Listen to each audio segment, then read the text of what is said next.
Hi, everyone. My name is Rianne Lepere. I am the Braille and Accessibility Testing Coordinator at the National Network for Equitable Library Service. And I'm also on the Public Library Accessibility Resource Center project team. And welcome to our webinar on accessible procurement.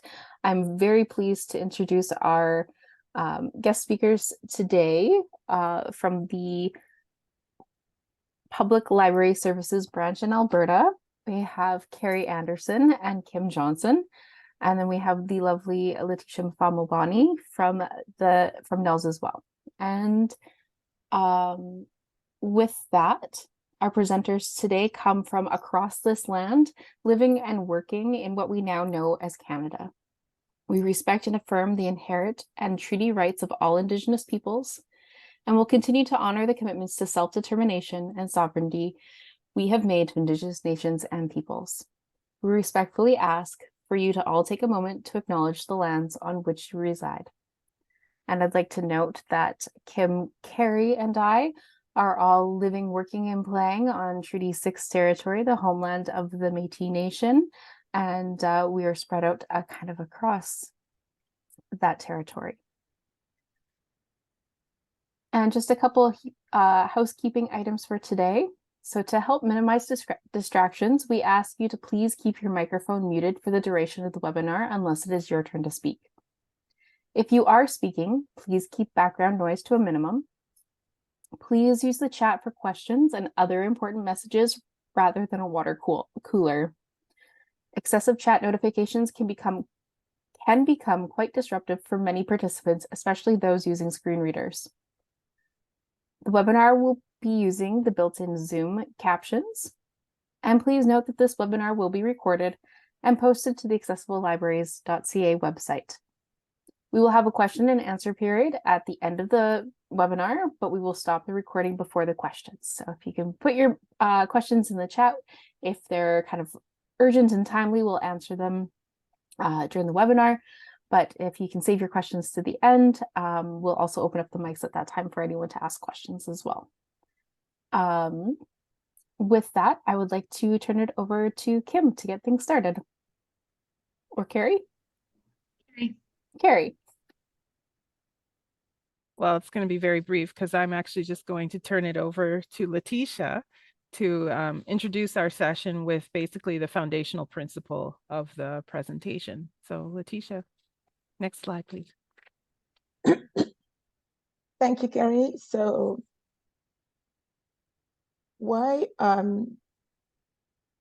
so the title here is library. Sorry, too many notifications. Give me a second.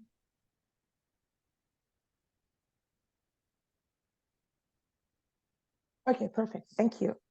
So library resources need to be accessible. Why? When libraries make efforts to have all the e-resources, I mean, electronic content, website, applications, and e-readers, etc. What it does is this: it makes a vast majority of patrons or users to access the information or services regardless of their abilities. It also helps to minimize the need for individualized accommodations. This is what I mean here. Like, for instance, as a screen reader user, if I want to read a book, the first thing I do is to go to my public library online resources and search for the book. The book, if the title is available, I can either... There we go. So all of our slides are... Can you hear me now? Yes. Yes. Okay, I have like a pop-up that just came asking me to check it. I don't know why. What is the last thing that you were on your second item? Oh, second item, minimizing individualized accommodations. Correct. Okay, so I guess I explained it already. The third reason why having your e-resources accessible is that it promotes inclusivity and equity. I'll give an example. For instance, in the education world, when students with print disabilities are able to access all the resources, what it does is it gives them that opportunity to be able to fully participate to things like a research project, etc. There is nothing like, meeting your team for a project and being able to discuss, to contribute, to say, this is the research that I did, and this is how I think we should write this research paper. On the other side, when you can't access the articles that you need, the journals that you need, and you come to the meeting, it really feels bad because you just sit there, you don't have anything to present, and it doesn't make you really shine the way you want to as a student should be. So really, it's very important to have all your resources available. Again, electronic document, website, applications, e-readers, etc. Back to you, Kim. Thank you. Next slide, please. So here's our agenda for our presentation. We're going to talk about the context for PLSB, that's Public Library Services Branch in Alberta, how we came to be doing this work and sort of our environment. We are going to talk about how we can incorporate accessibility principles into our procurement processes. And then we're going to do a bit of a deep dive on accessibility requirements. So we'll cover a sampling, if you will, of the accessibility requirements that we have used in the past. And we'll talk about what they are, what they mean, and we'll even have some demos for you. We will talk about the lessons learned from our perspective. And then finally, we'll wrap up talking about, what if my library doesn't do procurement? How does this relate to me? Well, I'll tell you in 5 items. Okay, so I'm going to turn it over to Carrie to talk about the context for PLSB. Thanks, Kim. So this will probably be the most boring part of the session, but I'll do my best to keep it lively. So for PLSB here in Alberta, accessibility has actually, oh, sorry, next slide, please. Always forget about that. Accessibility has been a policy priority for us here in Alberta since 2014. And so as part of that work, we actually developed a policy, library resources for people with print disabilities, operational policy. And then we also have a corresponding best practices document that we have incorporated some accessibility principles into as well. Both of those are available on our website. And actually, I've just popped a link in the chat there. That'll take you to our dedicated page on our work dedicated to services for persons with print disabilities. In addition to having some policy documents, it's lovely to have policies, but you need to kind of enact some of actually do stuff. We do have our own accessibility team here in PLSB. There's actually 4 positions devoted to currently 3 people. So Kim actually leads that team. She's our network advisor specializing in accessibility. We also have Kel Banks, who's an accessible document quality assessor. I think they're on the call. And Camille Campbell is also on the team. She's called the Accessible Digital Information Advisor. And so of the 4 positions, 2 of the individuals actually have lived experience being print disabled. So, and it's been really helpful for us as a branch to have those folks to work alongside and to sort of have the day-to-day experience of working and being alongside someone with a print disability. It's been very enlightening for sure for us. So we have the policy, we have some staff. Part of the work that we do also is to support the major accessible platforms, specifically NELS and CELA. So we have provided funding for the residents in Alberta with print disabilities to have access to those resources. In addition to these accessible platforms, PLSB also provides province-wide access to a suite of e-resources. That suite currently includes resources like PressReader, Pronunciator, which is a language learning platform, Overdrive audiobooks, Niche Academy, and then we also have what's called our Read Alberta ebook and e-magazine collection, which also includes the Prairie Indigenous ebook collection. And those collections are currently housed on an online platform called Cantuk Station. And in addition to that, we also provide access to some other online tools, Relay D2D for interlibrary loan brokering, and a library statistics collection tool called LibPass. And I mention all of these is partly because all of these resources have been acquired through our GOA procurement process, which I'll talk to you about right now. So next slide, please. PLSB is a branch within the government of Alberta, also known as GOA, we just shorten that to GOA. And therefore, we're subject to GOA rules when it comes to procurement, or basically acquiring, for us, our e-resources. So the rules are comprised of all of those acronyms you see on the screen. It's a large suite of legislation, regulation, government policy, intergovernmental agreements, and all of these require compliance for us. And in some instances, non-compliance may result in financial or other penalties. So it's a little bit high stakes. The acronyms, I mean, the alphabet soup is probably not super relevant, but the two primary trade agreements that we pay attention to are the first two, the New West Partnership Trade Agreement, or NWEPTA, and the Canadian Free Trade Agreement, CFTA. In addition to that, we have, of course, our provincial legislation and policy. We have something called the Financial Administration Act. There's a procurement directive related to sole sourcing resources. And then there's also Canadian competitive bid law, which is essentially common law around competition and procurement. So kind of have this milieu that we're operating in with all of these rules and regulations. And so we have to abide by certain principles, and the procurement principles arise out of the GOA's procurement accountability framework. There's a framework within which we operate. You know, there's every year the GOA acquires like literally billions of dollars of goods and services.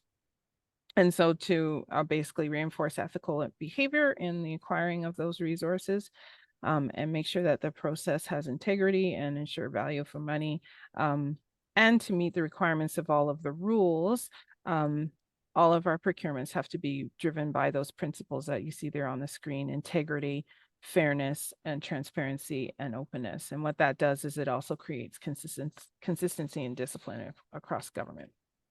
Next slide, please. So all that to say is that the GOA procurement environment requires that all of our resource acquisitions be done through open tender. In other words, by issuing an RFP, or a request for proposal. And the RFP itself will include a suite of requirements, some of which are mandatory, some of which are desirable. And vendors then submit proposals to meet those requirements, and then we score those against a predetermined rubric that we have as part of the RFP as well. And then once that is all completed, both of those pieces, the vendor proposal as well as the requirements that are embedded in the RFP, form part of the final contract that we have with the successful vendor. So I mentioned Canadian competitive bid law in the last slide, that i.e. those legal obligations found in common law.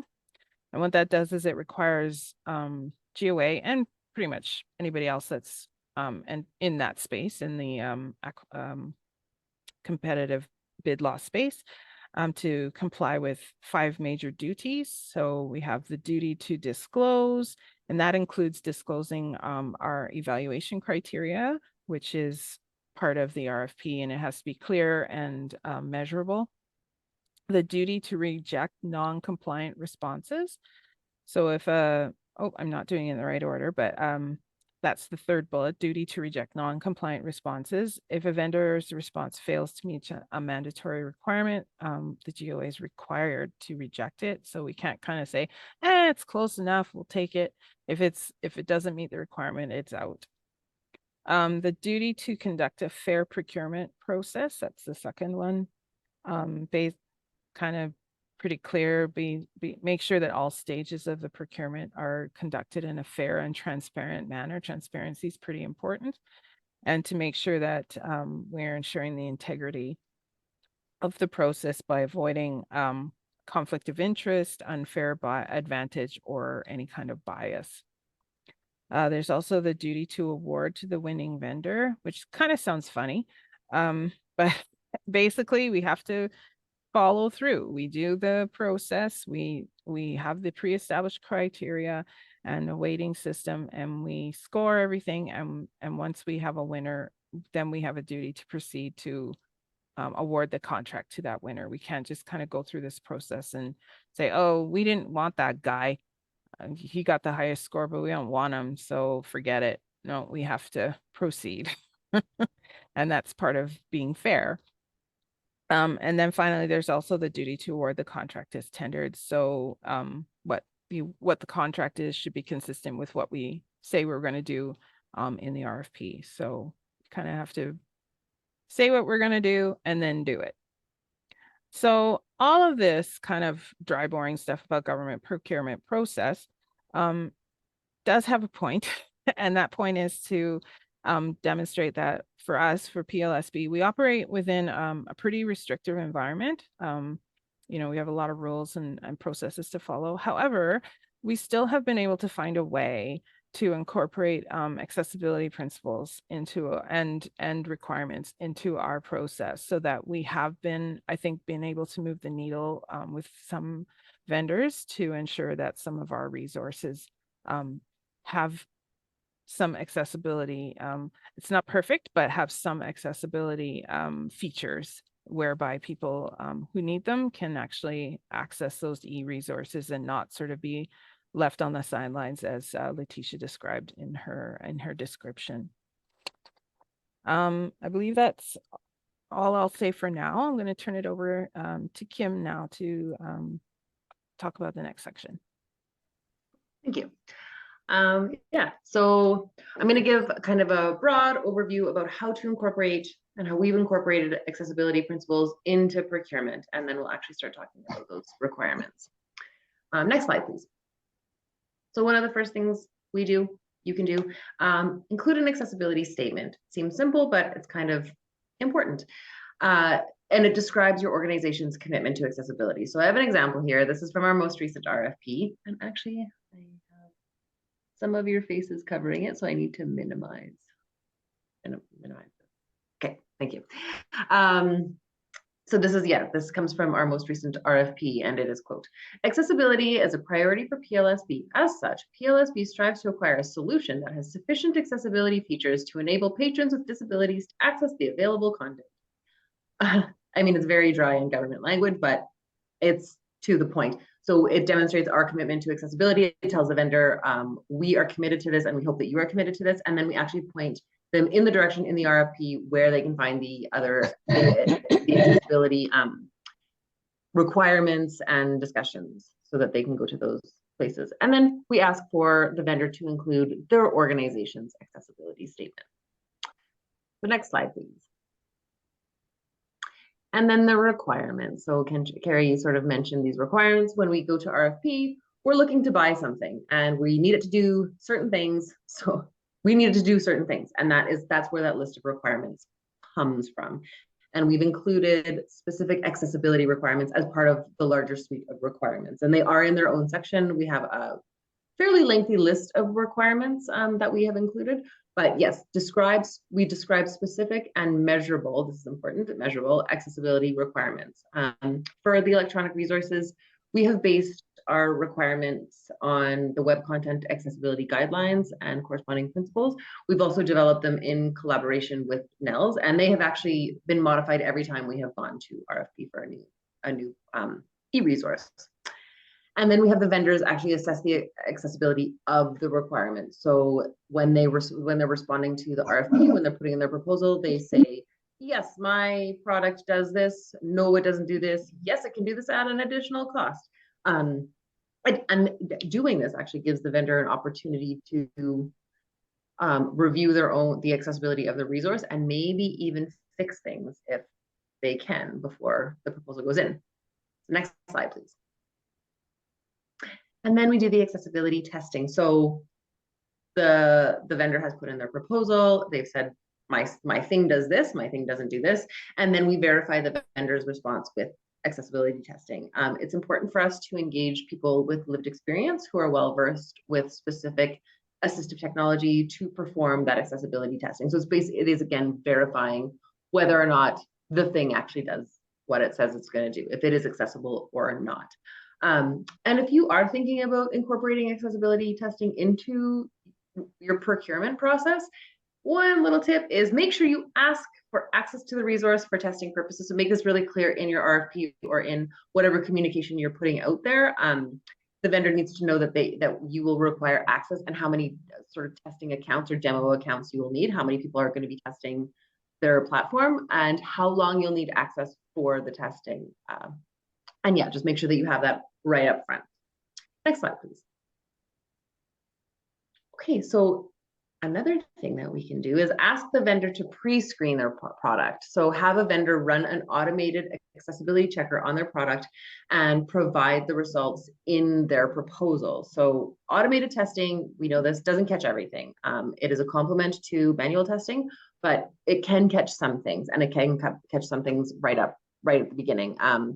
And it gives the vendor an opportunity to address some of the accessibility concerns before actually putting in their proposal. And I need to mention, full transparency, we have not done this. This actually came out of our most recent RFP. It was during the debrief session with the procurement team and the NELS testers. This sort of came up as a discussion point, and we think it's a really good idea, although we don't know how well or not well it works yet. So I know that there are some automated testing tools out there. I think DQ has some. I know that WebAIM, they have their tools, and they have some paid tools and some free tools. So we don't know exactly how we would get the vendor to do this, what this looks like, what this will look like in practice, but we think it's a really, we're going to consider it in our next RFP. Next slide, please. And also I would like to mention, if anybody out there has ever done that previous step, requesting an automated test, we would love to hear from you. Okay, and I'm gonna pass it over to Carrie to talk about debriefing. So a couple of the other things that the principles that we incorporate there is it's good to debrief and get feedback. Of course, what you should do is record your testing results, both the score and the justification for the score. For us, that's actually a requirement. We have to do that.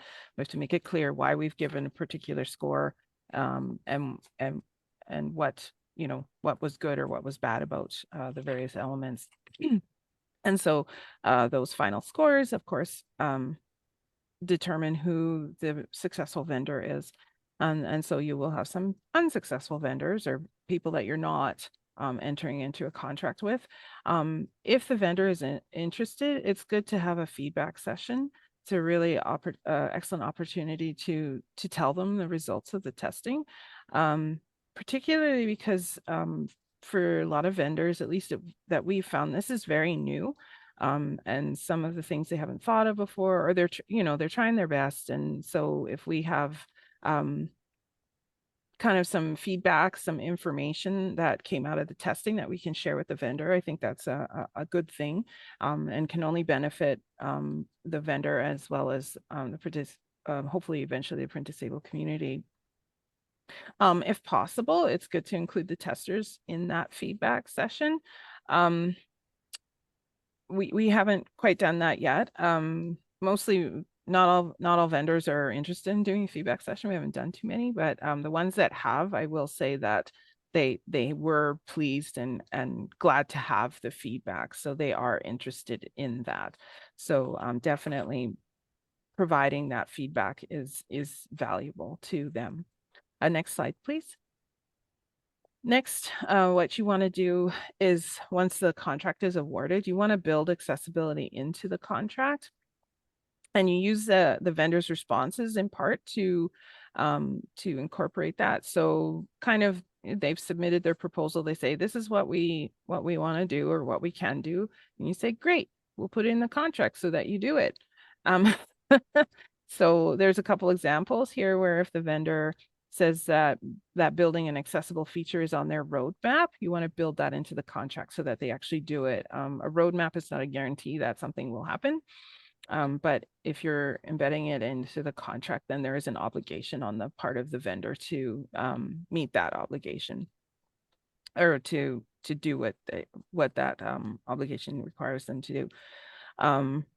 If the vendor says that all images have alt text, you want to include that as part of the contract. These are just examples, but there are certain things that you may want to actually specifically articulate as part of the contract to say, this is what we are expecting from this e-resource or this product that we are acquiring from the vendor. And then because the contract is binding, there is something for you to go to if the vendor isn't meeting those expectations. Next slide, please. And related to that, like if something breaks, so sometimes if they're doing an update or if they've done some development, implementing something could break the accessibility of a part or a portion of the resource, or the vendor may add something that was on their roadmap, for instance, and they might forget to incorporate accessibility into that new feature. So what you want to do is also incorporate a process for feedback about inaccessible features of the product. And that possibly could also be in the contract, sort of like maybe there will be a schedule for having touch-based meetings, or some kind of review, or at the very least having some kind of contact to kind of say, this is who we will talk to about inaccessible pieces and what actions can or should be taken. So those are the kinds of things you want to be sure to incorporate as part of any agreement that you're entering into. I will just say before we move on, for us in GOA, we draft our own contracts. That's not always the case. There are vendors that have their own contracts that they may wish to, I'll just say, impose. And so what you'll want to do is review those contracts. And if there's anything that you think would be helpful to include, like some of the things that I just discussed about incorporating those accessibility pieces, saying this roadmap thing, we want to have that in the contract, then you should try and negotiate to have those things added, because again, if it's not in the contract, then it's probably not going to happen. You're reliant on, how somebody feels on a Monday morning as to whether or not something gets fixed. So definitely something to be cognizant of when you're looking to sign any agreements from a vendor. Okay, and I believe we are now into the deep dive of the accessibility requirements. So I'm going to turn it over to Letitia. First, thank you, Carrie. Oh, right. I'm just going to start, Letitia, I'm just going to start with the first slide in the accessibility requirements, and then I will hand it over to you to talk about the actual requirements. So next slide, please. So just an overview of requirements as we're talking about them. I know we mentioned them, Carrie mentioned them, I mentioned them. Again, these are the list of things you want the product to do. So for accessibility requirement, lists individual specific requirements, and these should be measurable. And we'll talk about testing in a moment. And then again, allow the vendor the opportunity to respond to the accessibility of the requirements. And this does, again, give the vendor an opportunity to reflect on the accessibility of their product and sometimes fix things that are maybe easy fixes. So they can include that in their proposal. And then finally, the measurable piece, test and validate the vendor's response. So we are going to talk about some of the accessibility requirements that we've included in our RFPs. and this is just a sampling of them. I think in our most recent RFP, there was about 14 accessibility requirements, which was part of the larger requirements, which was, I don't know, maybe like 30 or 40 or something. So there's a lot of requirements, and then we have our accessibility requirements separated out so that the vendors address those specifically. And then from those, we're just going to provide you with a few samples of what these look like. And for a more fulsome list, please visit the Accessible Procurement Resources webpage. Thank you, Rianne. I see that you posted that in the chat. On the PLARC website, it's very comprehensive. And so this is just a little sampling. So now I'm going to turn it over to Letitia to talk about those specific requirements. Thank you, Kim. As Kim just mentioned, we do have a long list of requirements, and today we are focusing only on a few. I call them the basic, the ones that have to be implemented, otherwise something goes wrong in the user experience. So the first one on our list is access to all controls. So it's important to enable users to operate the solution with keyboard, head tracking, voice control, or switch device. So have access to all controls and be able to move them in a logical manner. As you can see on the screen, interact with all elements. So it's important to enable users to identify and interact with all elements in the solution, such as input field, buttons, checkboxes, and links. And I think the demonstration we just watched illustrated clearly, as you just saw on the screen. The first time that I tried to complete the form, I could not access the drop-down menus, even though they were there. Even when I finally did, I could not select anything. You also saw that I struggled to just complete the form. So it's really important that your website or forums, whatsoever, your e-resources are fully accessible to keyboard users. Now let's go to the next requirement, which is adjustable features. Visual appearance such as font size, spacing, font type, etc., should be adjustable as features of the solutions. Now, without explaining too much, we have recorded a short demo to further explain this requirement. Let's it now.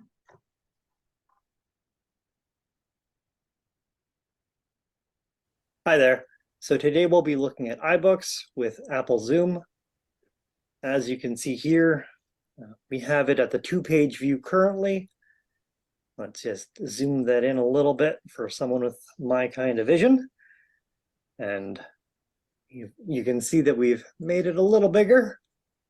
And if that's not good enough, you can always pinpoint in and zoom it in even more and be able to flip through the pages with the arrow keys. On top of that, we also have the ability to change our zoom levels manually. And we can also pair this with the hovering text to make things even larger for ourselves, just like so. And with the click of a button, we can manually minimize or maximize the font size. We can change the background color of the pages. I'm going to keep it to black. And then we can also change the font styling.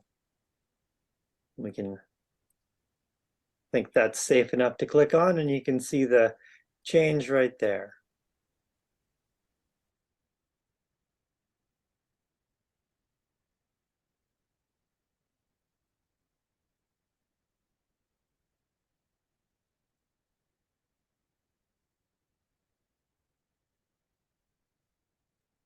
Back to you, Letitia. Oh, thank you. Sorry, I think it was continuing. Okay, so the next requirement is navigation, and this is a big one. So the solution should enable all users to determine where they are on the interface. So I mean the interface of the solution, structures such as headings, landmarks, and changing of the title on the page loaded is important to help users distinguish where they are on the interface. It should also include highlighted elements to show the focus visually. Now I want to pause here why navigation elements are so important. You see, the way a screen reader read, it's different from the way a sighted person will read a web page. When we both can open the same page, you may have some icon on the left, on the right, you may have some good headings, color-based, etc. When I open the same page, it's almost, I can't explain it properly, maybe because I'm not a developer, but there is something that happened.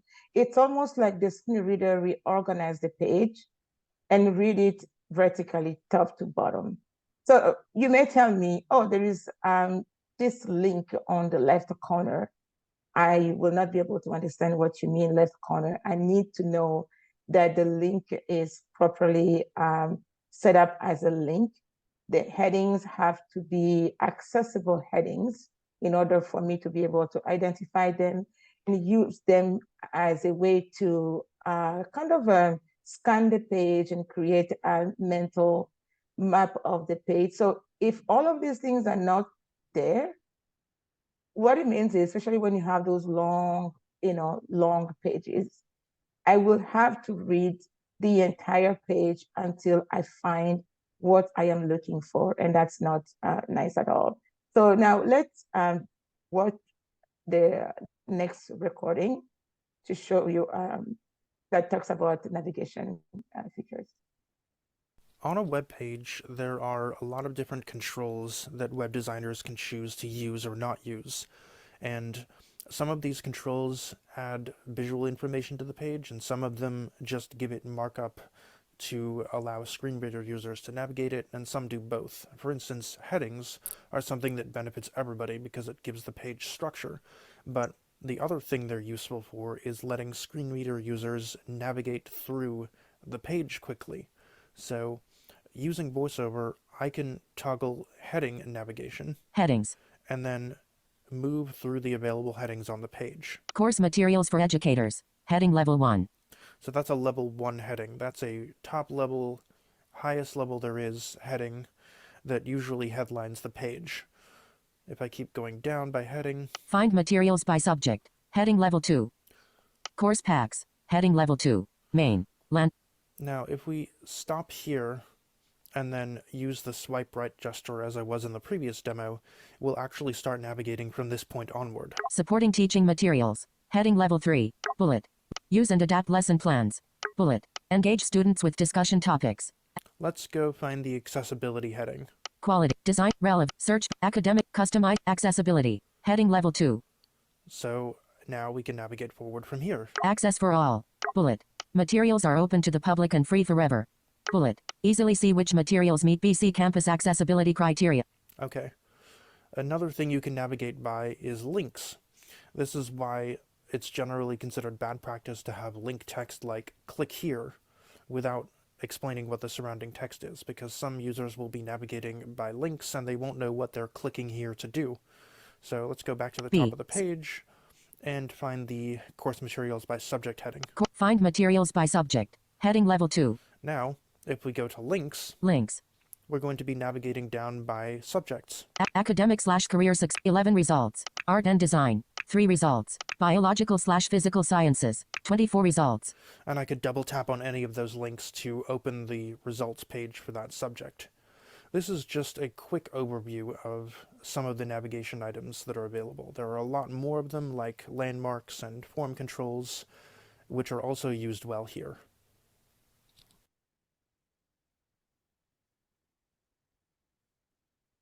Thank you, Megan. The next requirement is alt text. This is so important because it's really important to enable users to access information that images convey.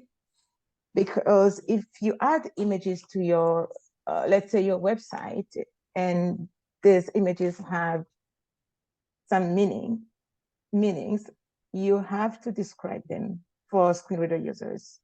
If you do not describe them, they will not access the full message that you are trying to convey. Also, if your resources are not fully like the PDF and Word document, etc., have being presented as an image, then I will not be able to read them because screen reader cannot read anything on the image that is not alt text. Now, let's see a very short demonstration of how lack of alt text can be frustrating. Even though the website that hosts this massive newspaper archive is pretty accessible, and it's easy to find a newspaper, an issue, and then an article within that issue, there's a problem. Let me touch the page and see what happens. Page 48, image, and main. Actions available. Page 48, image. Unfortunately, that's the only access I get to this article.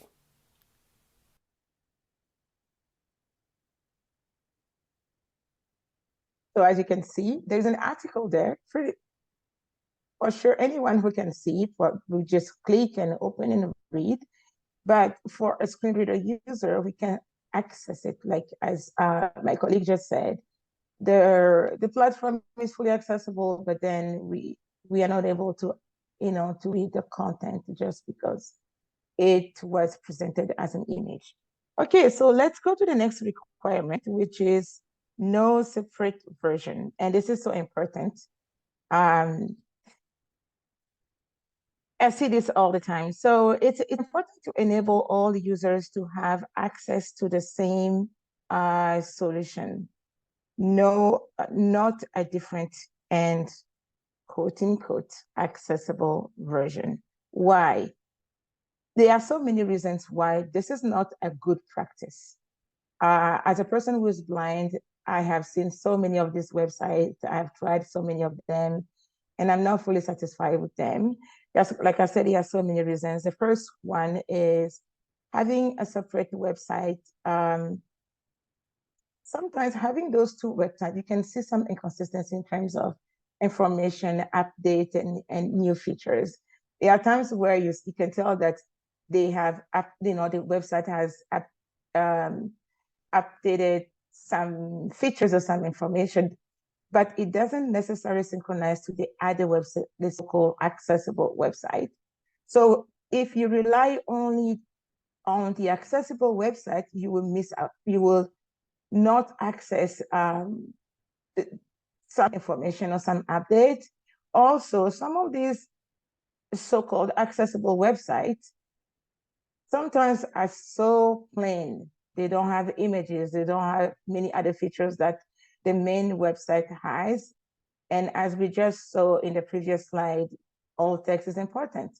When you add images, you're trying to convey something. And if you convey a different message on your main website and then on the accessible website, you don't have those images with website. In some ways, as a user, I feel excluded.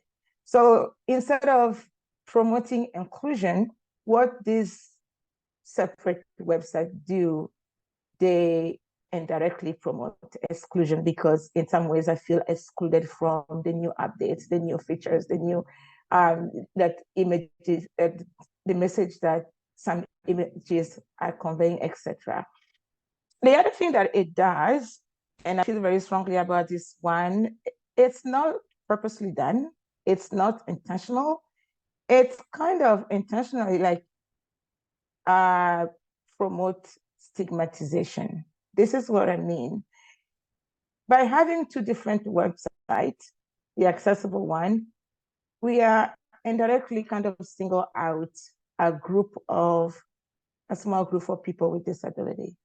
So instead of website builders, instead of including everyone, they exclude them intentionally.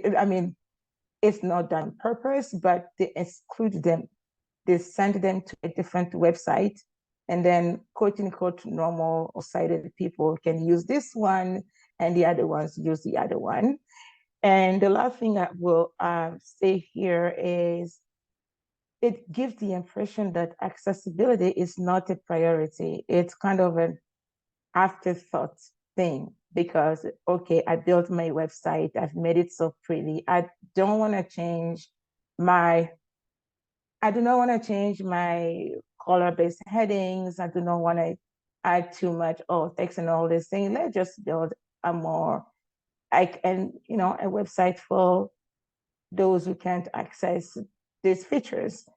So like I said, it's not done on purpose, but that's kind of the impression that you can give to those who use quote unquote accessible websites. Let's go to the next one. And here I will not really elaborate much because Kim will talk about it. I just want to explain why it's important that accessibility of preloaded content. Like my colleague said in the last demonstration, your website can be fully accessible. I mean, I can be able to log in, create an account, log in, navigate, find whatever I'm looking for. But if the resources on your website or solution are not accessible, then the whole experience becomes inaccessible. What I mean is this: if I go and download a PDF and the PDF is not accessible, then because I could not access the content, then my experience is not a good one. If I want to learn a language and there is some courses online, video that I want to watch, there is no transcript, or because there might be a PowerPoint on the screen, I may be able to hear what the teacher is saying on the other side, but the teacher may not be reading the entire PowerPoint. Or sometimes you have those teachers that will say, see here and see here and to see here, and I don't know what they are pointing on the screen because there is no transcript. I will not be able to learn the language the way I want to learn it. Somebody who, if there is no captions, the one who's hard of hearing may not be able to learn. So it's important that the preloaded resources that we upload that we have are also accessible. So I pass it on to Kim. Thank you, Letitia. That was wonderful. That was really great. Yes, just a little bit more about this specific requirement, the accessibility of the preloaded content. So sometimes we purchase a platform and then we put content into it. And sometimes we purchase a platform or an e-resource and the vendor has put other content into it. So they've gone to other groups or they've gotten other resources and preloaded it into their platform. So what we ask for this requirement is for the vendor to specify their process for uploading that content, for selecting that content. Do they check for accessibility? How do they check for accessibility? What are their priorities when they're acquiring the content for their platform? So that's sort of what that requirement is about. I think I'm going to pass it over to Carrie. I think it's Carrie's turn now. Next slide, please. Yes. Yes, it is. It is my turn. So now I'm going to talk about a few of the lessons we've learned as we've gone through our process here in Alberta. Next slide, please. So we've been involved in this space since about 2018 and have done 6 solicitations or RFP processes so far. Just to give you a sense of how long we've been doing this. So initially we'd started by asking proponents to include a few accessibility components in their proposals. So we would ask them to include a statement about their level of WCAG compliance. We had asked for a submission of a VPAT, which is a voluntary product accessibility template, if they had one. It's a VPAT is essentially a self-evaluation of a vendor's accessibility and actually are fairly common down in the States. A lot of American vendors have them. So we asked them to submit those. And if they had one, to also include their accessibility statement. And then if their product wasn't currently accessible or only partially accessible, a roadmap if they had one as well. So that's how we started. We kind of said, give us what you got. So, tell us what you have. And turns out they didn't have much. So we rarely received very much. We got the odd VPAT and never had a roadmap or anything like that. The occasional statement, which was a bit of a nothing burger for some of them. But that turned out to be a good starting point for us, because then we kind of knew that they didn't have anything, so we needed to kind of produce something on our side. It got us thinking about how to incorporate accessibility in a way that was meaningful, but also made the vendor accountable for their product. So, like a VPAT, it's voluntary, right? So with what we've incorporated, it's sort of compelling the vendor to at least give accessibility a thought. So that's been good. So over time and over many discussions, we've had many meetings to discuss this and talked with various people. So for us, we've modified the process to include specific and measurable accessibility requirements. Some of those requirements, including the ones that Letitia described and demonstrated, and they are measurable, as Kim mentioned earlier. We've also included accessibility testers. That was not, the first foray. We didn't actually engage people directly with lived experience, but determined that was necessary. So we've included accessibility testers in the last, 4 or 5, I think, of our solicitations, 3 or 4, I guess. And what they do is they basically validate what the vendor says about the accessibility of their product. And it helps us evaluate the proposal and to score those requirements appropriately. And of course, we do pay the testers for their work. It's expertise and time and knowledge that we are benefiting from. So we do compensate them for that work. Next slide, please. So there's a couple things that we have discovered through the process that we want to incorporate and want to try differently in the future. The first one we actually, I would say we actually are doing, we do continually review and modify the requirements in consultation with the available testers. We've worked quite a bit with Daniela from NELS.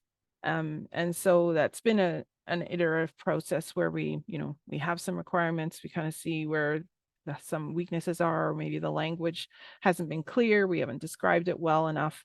And so we debrief with the testers after each solicitation and then incorporate our learnings into the next one. Among the things that we want to do is we kind of want to maybe possibly reframe the question. So right now it's kind of like, here's the requirements that we want you to meet. We could have a vendor that meets most or all of the requirements for at least for one of the testers, or 2, or a majority of the testers, but there still is the possibility that the product is inaccessible to someone who, for instance, uses a screen reader or something like that. So, we wanted to take a step back and think about, what will render a resource essentially completely unusable for a print disabled user, that to the point where it's just you end up having somebody sort of throw up their hands and give up. We don't want to buy stuff that is irredeemably unusable. We do, because that's what's out there, but I think we want to definitely put that kind of a frame around how we think about accessibility in the products we acquire going forward. Thirdly, we have done this in our last solicitation. We did implement a kickoff meeting before the testing. to discuss the requirements and how they will be tested. Because of course the testers, they're all using different methods. And so interestingly, you know, the results are going to vary. And so we need to be mindful of that. And then we also need to let the testers know about how the scoring rubric works.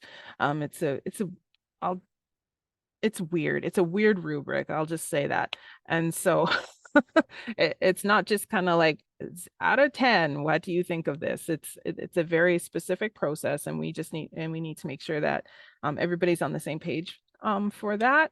So, and that's part of that idea of being, you know, making sure the process has integrity and is consistent and open and transparent.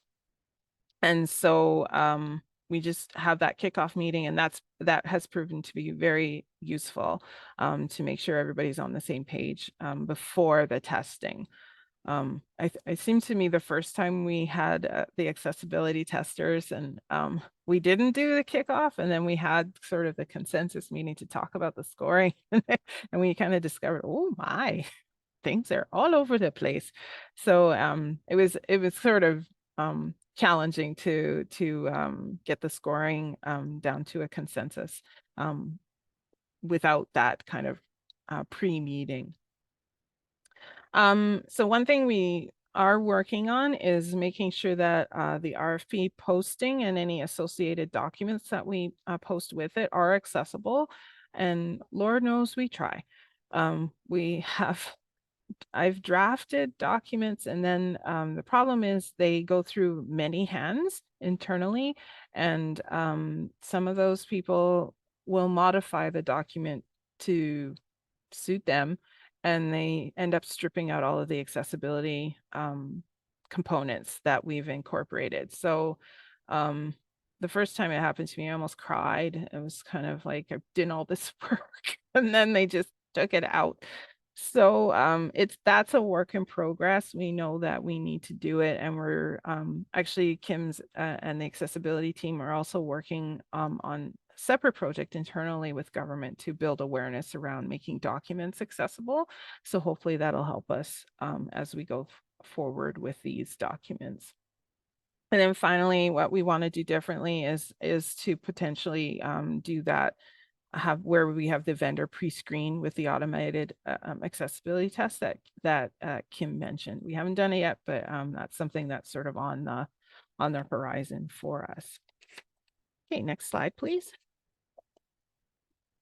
A couple other things that we want to are things that we're looking at, that we're considering, not sort of in the immediate future, but something that as we go, we'll want to look at. And one of those is that integration of the accessibility requirements with other functional requirements. So if you were to look at one of our RFPs, you would see that the requirements, the accessibility requirements, are their own separate section. So, you know, we have a section user training and security, and then we have accessibility. But we would like to incorporate some of those accessibility requirements, integrate them rather with some of the sections. So like in our last RFP, we had one that was functionality for staff. So it'd be good to incorporate some of those accessibility requirements into so that it's functional for staff with print disabilities as well. You know, we've kind of gone back and forth. There's some pluses, there's some minuses to that approach. One of the pluses to having accessibility still sort of as its own separate thing is that it's a tool to build awareness with vendors. So when they open up our RFP and they see this whole section devoted to accessibility, it communicates quite clearly to them that that is something that is important to us and that they need to pay attention to. So we're going to stick with that approach, I think, for a while until, you know, we see more kind of an uptick in awareness and the ability to incorporate those things as just, you know, part of doing business on the part of the vendors. Then the second consideration is, you know, general user experience. Evaluating the general user experience versus relying on WCAG or the Web Content Accessibility Guidelines. I mean, WCAG is a really good starting point for us, but it's necessarily focused just on web content. It's what it says in the name. So, and for us, we're focused primarily on platforms, which is more than just a website. We have some of those platforms have associated apps. For mobile devices, there's often an authentication mechanism. There are things beyond just the website that we want to also be considering. We actually did sort of shoot ourselves in the foot with a previous RFP where we did do accessibility testing on the platform, which was web-based, but neglected to include testing for the app that was associated with it. And so we just need to be mindful of more of that the platforms we're looking at are more of an ecosystem as opposed to just a single website that we need to be looking at. Next slide, please. So finally, some key takeaways from our experience in the procurement space and incorporating accessibility requirements. It's really, really important to ask users with lived experience to give a feedback about the product, including them from the beginning right through the end of the RFP process, something that we are still working on. There are touch points throughout the process that we've introduced, and still some room for improvement for us, but what we have done so far has really made a world of difference. And so it's really important to get that sort of very frontline knowledge and expertise, essentially, to help us evaluate. And then, of course, you need to compensate those folks because it's time and effort and knowledge. They have expertise that they are sharing with you. So you want to make sure that you're compensating them. And then, of course, it's just establishing accessibility as a priority when you're evaluating any new resources and even current ones. So like our process has been trying to catch everything on the front end before we acquire a product, but maybe you have some products already in place. You may wish to conduct an evaluation and accessibility assessment of what you currently have. I know Nels has done some of that work, but there's, it's never too late, but it is really important to try and at least start somewhere to identify accessibility as a priority and see what you can do to incorporate it into your decision-making process around your e-resources. Okay, so I'm going to turn it back over to Kim, and she's going to talk briefly about what happens if you don't do procurement. Okay, good question. So what if my library does not do procurement? Why should I learn about accessible procurement anyway? Good question. Next slide, please. Because, well, number one, all libraries do procurement. Even if you are part of a system or a consortium that procures resources on your behalf, you're still purchasing e-content. So you are still paying that system or that consortium to do that purchasing, and you're making it available as part of your collection. So you're still doing procurement, you're still doing e-content procurement. So what can you do? Get involved. Ask your system or your consortium questions about how they evaluate the accessibility of their resources, the resources that they purchase. And if they haven't thought about it, what an opportunity. Offer assistance, strike a committee, start a conversation. I mean, I think this has been mentioned, but this is fairly new to a lot of us. I feel like there's a learning curve, but we are kind of in this together. We're learning together. So let's take this opportunity to start a conversation with our colleagues and our systems and our fellow librarians. Next slide, please. So why do you want to learn about procurement?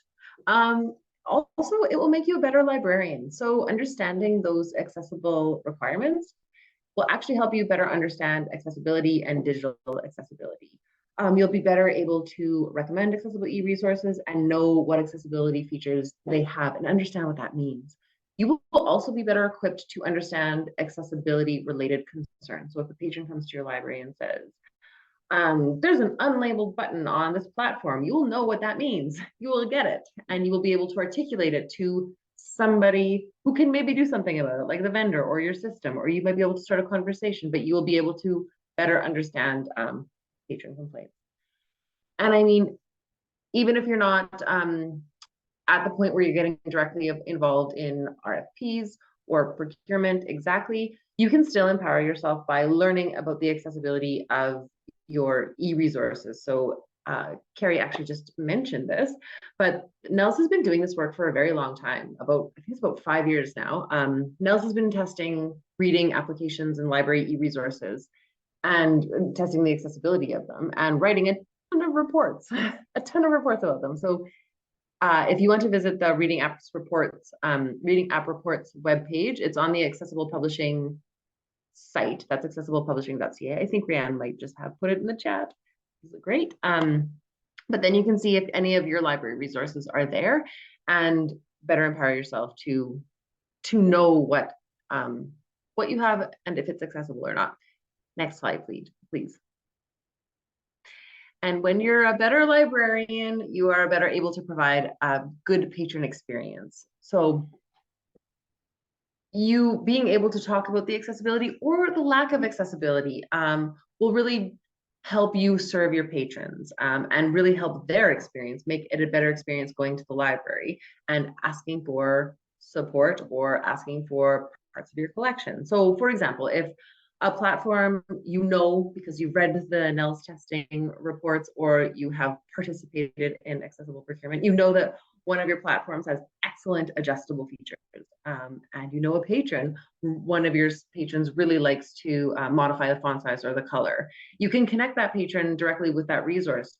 It sort of alleviates that extra work that so many people with disabilities have to do, evaluating the accessibility of things and then reporting it back. You're doing some of that work up front and you're connecting patrons with resources, which is like what librarians do, right? Like one of the big things that we do, and it's just a better experience for your patron.